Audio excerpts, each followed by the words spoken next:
E agora nós vamos receber aqui no Jornal Gente da Rádio Bandeirantes o economista-chefe da XP, Caio Megali, que vai conversar conosco. Seja muito bem-vindo aqui, Caio, no Jornal Gente da Rádio Bandeirantes.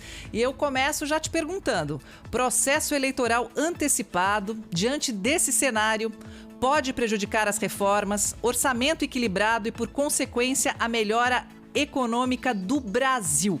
Como estará a situação econômica do brasileiro no ano eleitoral de 2022? Caio Megali, você que é ótimo em antecipar cenários. Um ótimo dia para você. Olá, obrigado pelo convite. Bom dia a todos. De fato, nós estamos indo para um ano eleitoral com bastante desafios do lado da economia, né? A inflação vem subindo num ritmo bastante rápido, vem surpreendendo aos economistas. No início do ano, as projeções de inflação estavam em torno de 3,5%. Hoje estão entre 8,5% e 9%, a inflação para esse ano, com pressões de inflação que devem se prolongar para o ano que vem. Num cenário como esse, o Banco Central tem que subir a taxa de juros, né, já vem subindo e deve acelerar essa alta para frente. Por outro lado, nós temos incertezas fiscais muito grandes. O governo sinalizou um aumento do programa Bolsa Família, a gente sabe que tem pressões dos parlamentares por emendas parlamentares para frente. A inflação mais alta também pressiona os gastos para o ano que vem. Tudo isso tem que ser encaixado dentro do teto de gastos, do teto constitucional, que acaba ficando sob pressão. Esses desafios, tanto do lado monetário e inflacionário e do lado fiscal, têm que ser muito bem negociados e têm que ser muito bem endereçados no Congresso, e o ambiente político mais tensionado das últimas semanas, especialmente da semana passada para cá, acaba tornando esse cenário ainda mais incerto, né? Bom dia, Caio. Bem-vindo aqui ao nosso programa. Eu tenho uma certa dúvida, assim, é que quando eu ouço setores do mercado falando sobre política, né, e falando também sobre economia, mas com a visão política do processo, eu não ouço nenhuma referência ao fato de que essa questão da inflação é um fenômeno global, né? Todos os países, mundo afora, estão enfrentando uma situação difícil do ponto de vista da inflação. Um exemplo são os Estados Unidos, né? A principal economia do mundo. O índice inflacionário preferencial do Federal Reserve, que é o Banco Central dos Estados Unidos, registrou em julho agora um aumento de 4,2% em relação ao mesmo mês de 2020, mais do dobro da inflação alvo de 2%. De que maneira ou até que ponto esse fenômeno brasileiro de aumento da inflação está dissociado do mesmo problema enfrentado pelas economias de todo o mundo? Olha, Cláudio, obrigado pela pergunta.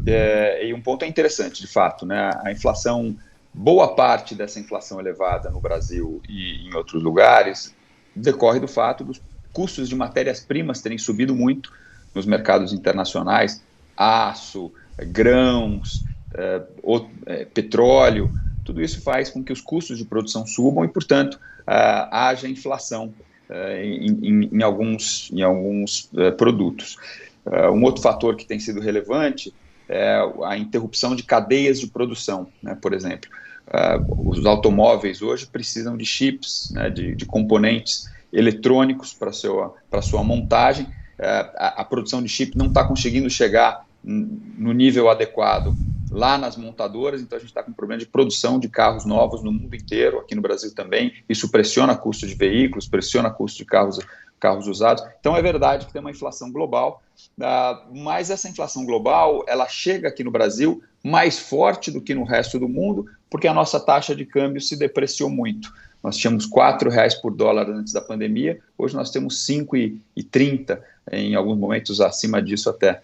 Isso pressiona a inflação doméstica. Em outros países, com menos risco político, menos risco fiscal, a taxa de câmbio se valorizou e compensou um pouco do efeito internacional. E tem outros fatores também, né? Aqui no Brasil, nós fizemos um programa bastante intenso de transferência de renda para as pessoas, né, para as famílias. Isso acabou gerando uma pressão de demanda também, inflação de material de construção, móveis eletrodomésticos, tudo isso encontrou uma demanda forte e, portanto, os preços subiram. E, por fim, um fator que acontece no Brasil também torna o cenário do ano que vem muito problemático. Eu não mencionei na primeira resposta, mas é importante lembrar, nós estamos diante de uma crise hídrica bastante complicada, risco de fornecimento de energia ou de água para o ano que vem, ainda não parece o cenário base, mas há esse risco. E os custos de energia, que é um insumo fundamental para produção, para serviços, para as pessoas, né, para as pessoas físicas, subindo bastante também. O Caio Megali, economista-chefe da XP Investimentos, ao vivo conosco aqui no Jornal Gente da Rádio Bandeirantes. Caio, você tem a experiência dos dois lados, não é? Você já começou a sua carreira na iniciativa privada, hoje é o economista-chefe da maior corretora do país, mas também passou pelo setor público, como secretário municipal da Fazenda em São Paulo e como secretário de Indústria e Comércio na Secretaria Especial da Fazenda do Ministério da Economia, agora no governo Jair Bolsonaro. Com essa visão de quem já esteve dos dois lados da moeda, o que o governo hoje poderia fazer de diferente do que tem feito para conseguir um desempenho melhor da economia brasileira? Olha, eu acho que o governo atuou bem durante a pandemia, do ponto de vista da economia, ao fornecer aos setores que precisavam, né, o apoio de transferência de renda, programas de emprego, né, sustentação do emprego, programas de crédito, baixas taxas de juros, etc.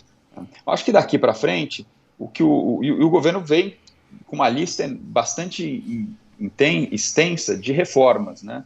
Reforma administrativa, privatizações, reforma tributária, tanto do consumo quanto da renda.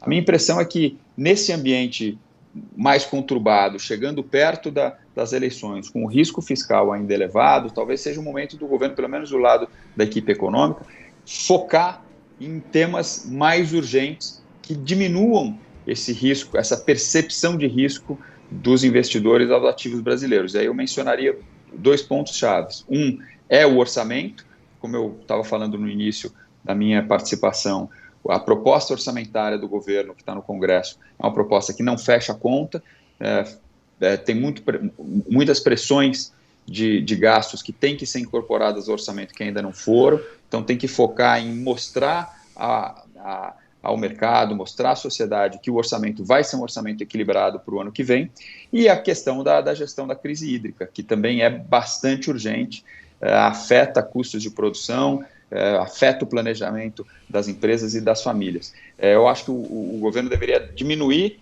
né, pelo menos agora daqui até o final do ano, nós estamos chegando aí no último trimestre, deveria focar nesses temas de maior impacto, e deixar talvez as reformas mais estruturais, que são de difícil negociação no Congresso e difícil harmonia dentro da sociedade, talvez para um prazo mais para frente. O Caio, se o governo deixar o precatório fora do teto de gastos, é uma pedalada fiscal, dívida que vira bola de neve, aquela história toda que a gente já sabe, o final. Ou diante do tal meteoro, né, que o Paulo Guedes mencionou, ou seja, dando esse aumento grande aos precatórios, será algo excepcional, retirá-lo do teto de gastos, melhor dizendo, seria aceitável, na sua opinião? Olha, esse tema dos precatórios é um tema complexo, porque ela não é uma despesa que foi definida agora, né? Não é uma decisão de governo de aumentar os gastos em determinado setor ou determinada política.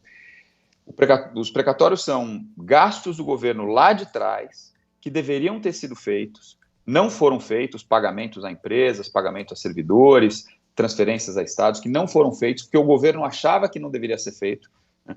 Houve uma disputa judicial e a justiça determinou, olha, lá atrás você deveria ter pago este valor e você não pagou.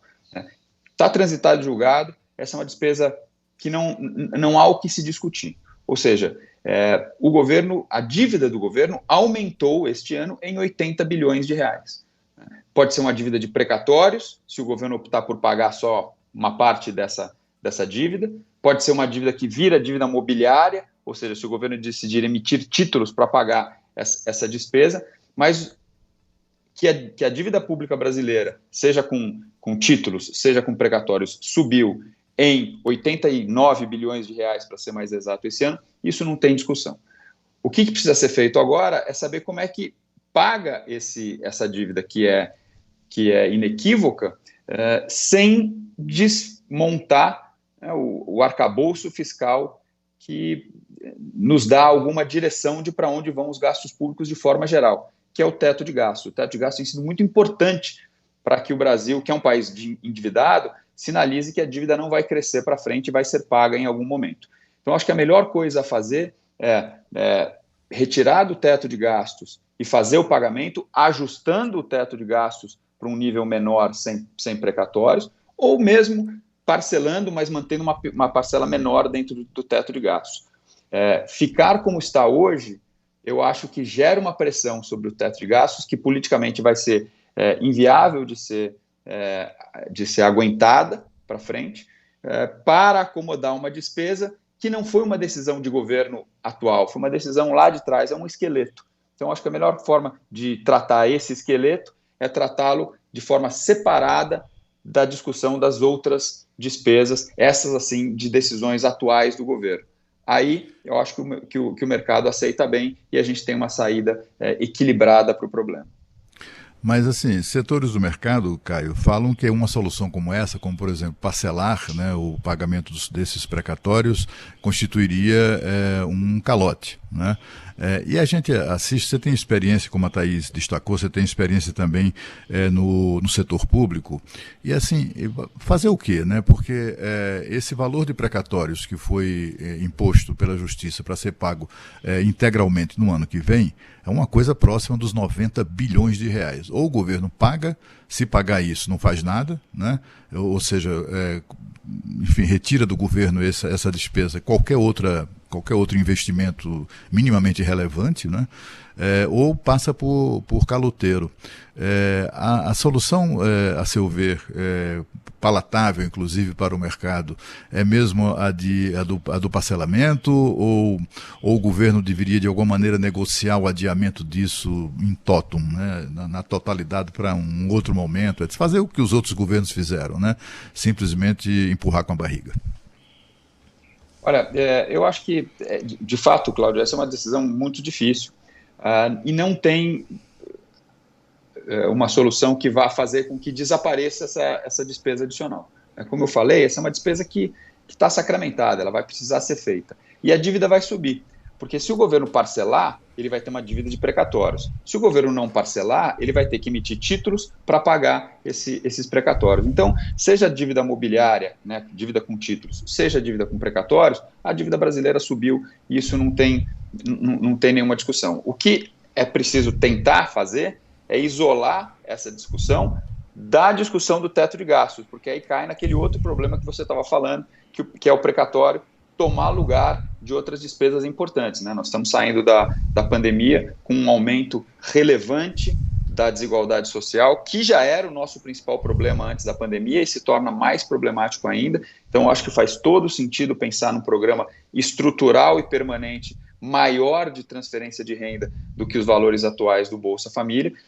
Então, essa despesa que é lá de trás não deveria ocupar lugar dessa despesa tão importante que é o Bolsa Família. Então, eu acho que a melhor alternativa, do ponto de vista do mercado, qualquer uma das duas funcionaria, né? Ou parcelar, mantendo um pedaço dentro do teto, abrindo espaço para o Bolsa Família, ou retirar completamente do teto, reduzindo o tamanho do teto, mas ainda assim abrindo espaço para o Bolsa Família. Do meu ponto de vista, eu acho mais adequado tirar do teto e pagar integralmente do que parcelar, porque eu prefiro, eu como gestor, né, se eu tivesse na cadeira lá da Secretaria do Tesouro ou na Fazenda, eu preferia lidar com um tipo de dívida só, que é a dívida mobiliária, que é a dívida de títulos, que é a dívida que eu conheço, que todo mundo conhece, que é super transparente, do que ficar acumulando dívidas diferentes, especialmente uma dívida que, na verdade, não é de hoje, é lá de trás eu deveria ter pago. Então, a minha impressão é que o governo deveria buscar uma solução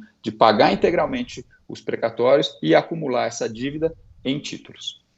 Eu queria agradecer ao Caio Megali, economista-chefe da XP Investimentos, falando aqui no Jornal Gente da Rádio Bandeirantes. Obrigada, Caio. Até a próxima. Eu que agradeço a vocês. Bom dia a todos. Boa semana. Rede Bandeirantes de Rádio.